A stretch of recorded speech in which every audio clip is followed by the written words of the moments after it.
चांदपुर गांव बहुत बड़ा नहीं है, लेकिन सूबों के लिए यही गांव पूरी दुनिया है।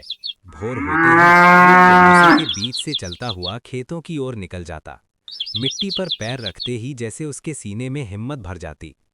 पिता के गुजर जाने के बाद लोग कहते थे, इस गांव में रहकर कुछ नहीं होगा। सूबो चुपचाप सुन लेता था। वो जानता था, बातों से नहीं, काम से जवाब दिया जाता है। माँ कहती, बेटा, शहर चला जा, तकलीफ कम होगी।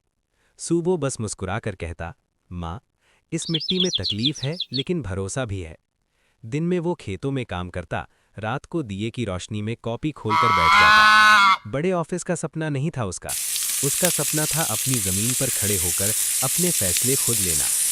बरसात में तालाब उफन पड़ता। सूबो बरगद के नीचे बैठकर बारिश देखता।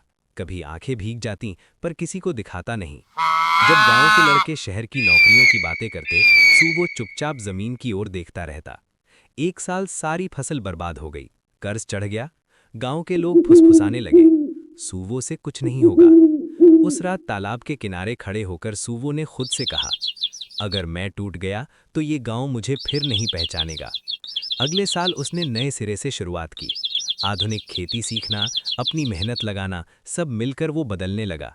धीरे धीरे जमीन फिर मुस्कुराने लगी। एक दिन माँ ने कहा, बेटा, तू बदल गया है।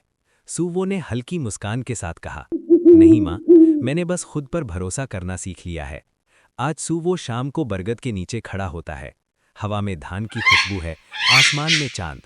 वो जानता है उसकी लड़ाई खत्म नहीं हुई, लेकिन ये गांव, ये मिट्टी, ये जीवन, यही उसकी कहानी है। सूवो अपने मन में कहता है, मैं शहर नहीं गया, इसलिए हारा नहीं। मैं गांव में रहकर ही जीता हूँ।